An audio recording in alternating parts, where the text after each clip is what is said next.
Hello friends, welcome to exam capsule. आज हम लोग करने वाले हैं फिज़िक्स का टॉपिक ऊष्मा एवं ऊष्मागतिकी। ठीक है, ऊष्मा एवं ऊष्मागतिकी, जिसका आप सभी को पता होगा हमारा जो क्वेश्चंस होते हैं वो PYQ होते हैं और वो भी विगत वर्षों में पूछे गए, सारे एग्ज़ाम्स में पूछे गए क्वेश्चंस होते हैं। जैसे यहाँ पे देख लीजिए, UPSSC होम्योपैथिक फार्मासिस्ट का है, UPSC पेट का है, JEE का है, UDA LDA का है, राजस्व निरीक्षक है, लोअर द्वितीय। तो ये सारे एग्ज़ाम्स में पूछे हुए क्वेश्चंस हैं जो आपके लिए बेनिफिट करने वाले हैं। आपको एक बार ज़रूर इसको पढ़ना चाहिए ताकि जो इम्पोर्टेंट क्वेश्चंस हैं वो माइंड में बने रहें। ठीक है, चलिए हम इसको स्टार्ट करते हैं। जिसमें दिया हुआ है कि वह तापमान जिस पर पानी का घनत्व अधिकतम होता है उसे क्या कहते हैं। किस पे अधिकतम होता है पानी का घनत्व, तो पता होगा 4 डिग्री सेल्सियस पे पानी का जो घनत्व होता है वो अधिकतम होता है। ठीक है, नेक्स्ट देखिए, तारों का रंग किस पे निर्भर करता है, तो उसके तापमान पर निर्भर करता है।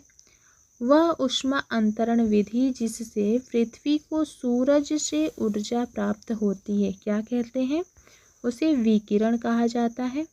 अन्य परंपरागत तरीकों की तुलना में प्रेशर कुकर में खाना बनाने का काम तेजी से होता है। क्यों? क्योंकि कुकर के अंदर का उच्च दबाव और अधिक क्वथनांक तेजी से खाना पकाने में सक्षम होता है। शुद्ध जल का अधिकतम घनत्व कितना होता है, 4 डिग्री सेल्सियस, जितना कि पानी का अधिकतम घनत्व होता है वही है। जब जल जमता है तो इसका घनत्व क्या हो जाता है, घट जाता है। नमक को बर्फ के साथ मिलाने से हिमांक क्या होता है, घटता है। ठीक है, नमक को बर्फ के साथ मिलाने से हिमांक घट जाता है। नेक्स्ट दिया है कि सबसे कम तापमान जिस पर कोई पदार्थ आग पकड़ता है उसे क्या कहते हैं, प्रज्वलन तापमान कहा जाता है। जिस सबसे कम तापमान जिस पे कोई भी पदार्थ में आग लग जाए उसे प्रज्वलन तापमान कहते हैं। वह धातु जो ताप का अच्छा सुचालक है परंतु बिजली का बुरा सुचालक है, कौन सा है, तो याद रखेंगे अभ्रक। ये जो है ताप का अच्छा सुचालक है परंतु बिजली का बुरा सुचालक है। दो कांच के ग्लास एक दूसरे से यानी कि एक के अंदर दूसरा चिपक जाते हैं, उन्हें अलग किया जाता है कैसे, तो बाहरी ग्लास को गर्म पानी में डाल करके। बर्फ की गुप्त ऊष्मा कितना होगा, 80 जो है कैलोरी होता है।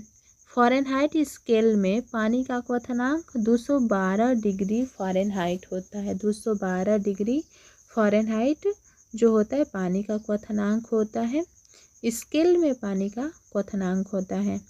स्वस्थ मनुष्य का तापक्रम कितना होता है, तो याद रखेंगे 37 डिग्री सेंटीग्रेड में है ये स्वस्थ मनुष्य का तापमान।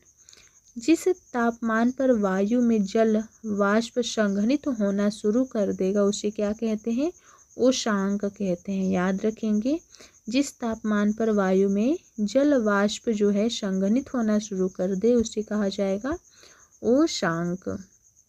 नेक्स्ट दिया हुआ है कि वह प्रक्रिया जिसके द्वारा वायु जल वाष्प जल की बूंदों में परिवर्तित हो, जो जल वाष्प होगा वो जल वाष्प की जगह जल की बूंद में बदल जाएगा, वो संघनन की प्रक्रिया होती है। वाष्पीकरण में क्या होता है, शीतलन होता है। वायुमंडल के ऊर्ध्व तापन की प्रक्रिया को संवहन कहते हैं। ठोस पदार्थ में ऊष्मा हस्तांतरण की प्रक्रिया को चालन के रूप में जाना जाता है। ऊष्मा हस्तांतरण, जब ठोस पदार्थ में ऊष्मा हस्तांतरण होता है उसे चालन की प्रक्रिया के माध्यम से जानते हैं। नेक्स्ट दिया हुआ है कि नैदानिक थर्मामीटर द्वारा मापा जाने वाला मानव शरीर का औसत सामान्य ताप क्या होता है, तो 37 डिग्री सेल्सियस होता है। फ़ारेनहाइट में जल का क्वथनांक कितना होता है, 212 डिग्री फ़ारेनहाइट होता है जल का क्वथनांक फ़ारेनहाइट में।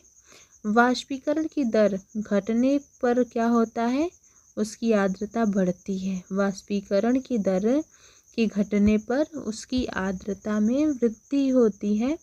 नेक्स्ट दिया हुआ है क्वेश्चन कि लघु पथन के समय परिपथ में विद्युत धारा का मान क्या होता है, बहुत अधिक बढ़ जाता है। लघु पथन के समय विद्युत परिपथ में जो विद्युत धारा का मान है बढ़ जाता है। ऊष्मा इंजनों से कार्बोरेटर का प्रयोग किया जाता है। ऊष्मा इंजनों में से कार्बोरेटर का प्रयोग किस में होता है, पेट्रोल इंजन में प्रयोग होता है। नेक्स्ट है विद्युत चुंबकीय विकिरण के ऊर्जा का अवरोही क्रम। अवरोही क्रम बताना है विद्युत चुंबकीय विकिरण में ऊर्जा का, तो गामा फिर बीटा फिर अल्फा हो जाएगा। जब सीले बिस्कुटों को थोड़ी देर के लिए फ्रिज में रख दिया जाता है तो वो कुरकुरे हो जाते हैं। क्यों? क्योंकि फ्रिज के अंदर आर्द्रता कम होती है, इसलिए अतिरिक्त नमी अवशोषित हो जाती है। गीले कपड़े जल्दी सूख जाएंगे। सबसे जल्दी सूखते हैं कब, तो 20% आर्द्रता हो और 60 डिग्री सेल्सियस के तापक्रम पर। रेफ्रिजरेटर में खाद्य पदार्थ ताज़ा रखने हेतु सुरक्षित तापमान कितना होता है, 4 डिग्री सेल्सियस होता है। नेक्स्ट है कि गर्मियों में सफ़ेद कपड़े पहनना ज़्यादा आरामदेह है। क्यों? क्योंकि उस पर पड़ने वाली सारी ऊष्मा को परिवर्तित कर देता है जो सफ़ेद रंग के कपड़े होते हैं। नेक्स्ट है कि शीतकाल में जब झील की ऊपरी सतह का पानी बर्फ में बदल जाता है तो भी जलीय जंतु जीवित रहते हैं अंदर। क्यों?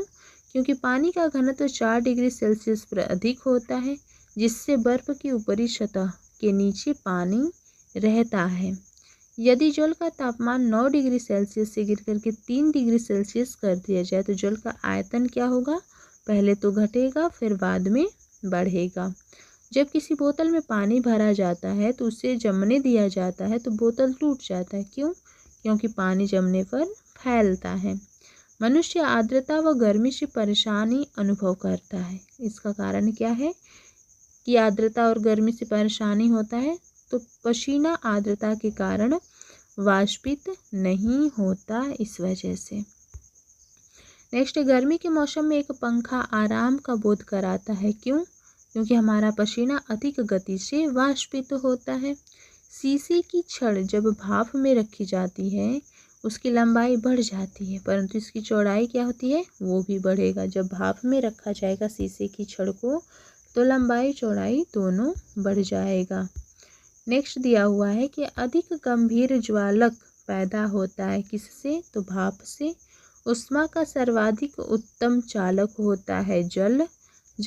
जब बर्फ पिघलती है तब क्या होता है, आयतन घटता है।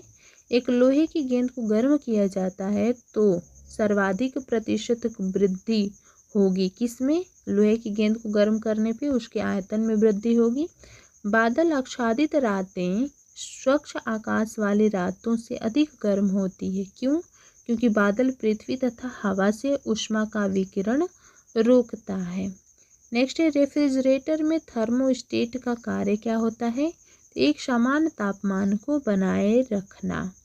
नेक्स्ट है, यदि एक चाय के प्याले में चाय को 90 डिग्री सेल्सियस से 80 डिग्री सेल्सियस तक ठंडा होने में ठीक 1 मिनट का समय लगा, तो उसी को 70 डिग्री सेल्सियस से 60 डिग्री सेल्सियस तक ठंडा होने में कितना समय लगेगा, तो वो भी 1 मिनट ही लगेगा। नेक्स्ट दिया हुआ है कि यदि एक बंद कमरे में रखे रेफ्रिजरेटर का दरवाज़ा खुला रखें तो क्या होगा, तो कमरे का तापमान बढ़ेगा। यदि हम एक लोहे की टुकड़ी को गर्म करते जाएं तो प्रथम वो हल्का लाल चमकता है, फिर सफ़ेद और अंत में कैसा हो जाएगा, नारंगी। वायु कूलर जो शीतलक होता है अधिक प्रभावी है। वायु कूलर कहाँ पे, तो रेगिस्तानी क्षेत्र में। क्रीम निकालने वाले संयंत्र में दुग्ध चर्बी अलग हो जाने का कारण क्या है, तो केंद्र से हट जाने वाला बल। चिड़िया के उड़ने से न्यूटन का कौन सा सिद्धांत सिद्ध होता है, गति का तीसरा नियम। परम शून्य उस तापक्रम को कह सकते हैं, परम शून्य उस तापक्रम को कह सकते हैं जिस पर क्या होता है, तो किसी गैस की आणविक गति रुक जाती है उसको। नेक्स्ट दिया हुआ है कि किसी बॉडी यानी पदार्थ की गतिक ऊर्जा कितनी होती है, उसके संवेग के अनुपात में।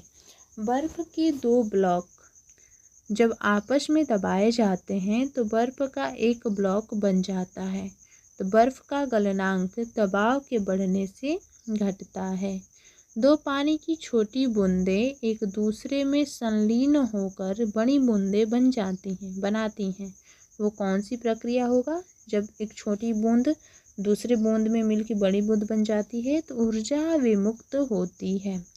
ताप मापने के लिए किस युक्ति का प्रयोग होता है? थर्मामीटर का प्रयोग होता है। एक नैदानिक थर्मामीटर कितने से कितने डिग्री सेंटीग्रेड जो है तापक्रम को मापता है? तो 35 डिग्री सेल्सियस से 42 डिग्री सेल्सियस तक। फ़ारेनहाइट स्केल का भापांक स्टीम पॉइंट कितना होता है? 212 डिग्री फ़ारेनहाइट होता है। किसका? फ़ारेनहाइट स्केल पर भापांक यानी स्टीम पॉइंट। समुद्र स्तर पर पानी का क्वथनांक कितना होता है? 100 डिग्री सेल्सियस होता है। तरल पदार्थ के क्वथनांक पर क्या होता है? ताप नियत रहता है।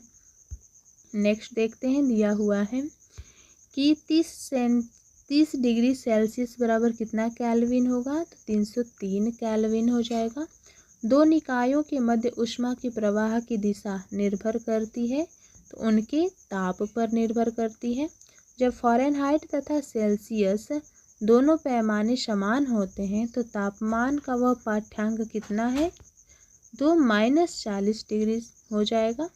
परम शून्य वह तापमान है जिस पर क्या होता है? तो गैसों में आणविक गति घटने लगती है, उसे ही परम शून्य कहते हैं। परम शून्य को किस प्रकार परिभाषित किया जाता है? तो वह तापमान जिस पर आणविक गति बंद हो जाती है उसे परम शून्य तापमान कहते हैं। 0 डिग्री केल्विन किसके बराबर होता है? तो 273 डिग्री सेंटीग्रेड के बराबर 0 डिग्री केल्विन होता है। नेक्स्ट है कि जब तरल और उसके आसपास के बीच का तापमान अंतर दोगुना हो जाता है तो ऊष्मा की हानि की दर हो जाएगी। कितनी? तो दोगुनी हो जाएगी। जब तरल पदार्थ के आसपास का तापमान का अंतर भी दोगुना होगा तो ऊष्मा की हानि की दर भी दोगुनी हो जाएगी। क्रायोजेनिक्स भौतिकी की एक शाखा है जो संबंधित है तो अत्यंत नीचे तापमान से। दो पिंडों के तापमान में अंतर 30 डिग्री सेंटीग्रेड है तो डिग्री फ़ारेनहाइट में कितना होगा? 54 हो जाएगा। नेक्स्ट है, सूर्य पृथ्वी को किस माध्यम द्वारा ऊष्मा देता है? तो ये हो जाएगा विकिरण द्वारा देता है। किस पदार्थ में ताप परिवर्तन के दौरान संभारित ऊष्मा ऊर्जा किस रूप में संग्रहित होती है? किसी भी पदार्थ में ताप परिवर्तन के दौरान जो ऊष्मा संग्रहित होती है वो गतिज ऊर्जा रहती है। सूर्यास्त के बाद भी पृथ्वी की सतह के निकट वायु किस कारण ऊष्मा प्राप्त करती है? तो स्थलीय विकिरण के द्वारा। ऊष्मीय ऊर्जा की कैलोरी यांत्रिक ऊर्जा की लगभग कितने के जूल के बराबर होगा? 4.2 जूल के बराबर होता है 1 कैलोरी। ठीक है, यांत्रिक ऊर्जा के 1 कैलोरी जो होगा उसमें ऊर्जा का वो यांत्रिक ऊर्जा का 4.2 जूल के बराबर होता है। नेक्स्ट दिया है कि किसका विस्तार जो है गर्मियों के दौरान एफिल टावर को और लंबा कर देता है? तो जो तापीय विस्तार होता है वो गर्मियों के दौरान एफिल टावर को लंबा कर देता है। वायुमंडल के भीतर क्षैतिज ऊष्मा अंतरण को कहते हैं तो अभिवहन कहते हैं। नेक्स्ट दिया हुआ है कि प्रेशर कुकर में खाना जल्दी पकता है पानी के क्वथनांक में वृद्धि के कारण। लकड़ी की एक चम्मच को आइसक्रीम के प्याले में डुबोया गया तो उसका दूसरा सिरा क्या होगा? वो ठंडा नहीं होगा। सबसे बढ़िया कुचालक क्या होता है? कांच होता है सबसे बढ़िया कुचालक। बुरादे से ढकी हुई बर्फ जल्दी से नहीं पिघलती, क्यों? क्योंकि बुरादा ऊष्मा का कुचालक है। 1931 में ऊष्मा गतिकी का 0वां नियम शब्द दिया था।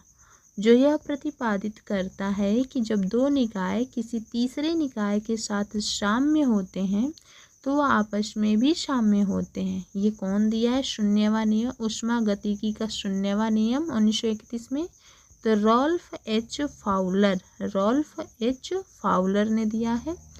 नेक्स्ट देखते हैं, दिया हुआ है कि इनमें से जो है कौन है जो ऊष्मा गर्म पदार्थ से ठंडे पदार्थ में स्थानांतरित होने वाली एक ऊर्जा का प्रकार है। जो ऊष्मागतिकी होता है, ऊष्मागतिकी में ऊष्मा जो होती है वो गर्म पदार्थ से ठंडे पदार्थ में स्थानांतरित होने वाली होती है एक प्रकार की ऊर्जा। नेक्स्ट कि यदि तापमान समान है तो पिंड तापीय समय भी होंगे। ठीक है। ऊष्मागतिकी की उस प्रक्रिया को क्या कहा जाता है जिसके दौरान इस प्रक्रिया के तहत आने वाला समवृत्त तंत्र क्लोज्ड सिस्टम का आयतन स्थिर रहता है, उसे कहेंगे उस प्रक्रिया को सम आयतनिक प्रक्रिया, आइसोकोरिक। जब बर्फ बनती है तो जल का एंट्रोपी क्या होता है? घट जाती है। आंतरिक ऊर्जा अवस्था का एक कार्य है और आंतरिक ऊर्जा में हुई वृद्धि प्रणाली को आपूर्ति की गई ऊष्मा और प्रणाली द्वारा किए गए कार्य के योग के बराबर होती है। तो ये होता है ऊष्मागतिकी का प्रथम नियम। ठीक है। नेक्स्ट देखते हैं, दिया हुआ है कि किसने ऊष्मागति के प्रथम दो नियमों को क्रमबद्ध किया और यह निष्कर्ष निकाला कि ताप का परम शून्य 273.15 डिग्री सेंटीग्रेड है और इसके लिए उन्हें केल्विन ताप स्केल के नामकरण के साथ सम्मानित किया गया था। किनको? तो थॉमस विल्सन थॉमसन को। ठीक है। अब देखिएगा कि जल का क्वथनांक केल्विन में कितना होता है? 273 केल्विन। मानव शरीर का तापमान केल्विन में 310 केल्विन। जल का अधिकतम तापमान केल्विन में 277 केल्विन और जो होता है -40 डिग्री फ़ारेनहाइट। ये जो है यहाँ पे ये गलत दिया हुआ है मैच। ठीक है। तो यहाँ तक हमारा हो गया चैप्टर कंप्लीट। हमारा नेक्स्ट चैप्टर है प्रकाश, जिसको हम लोग नेक्स्ट डे करेंगे।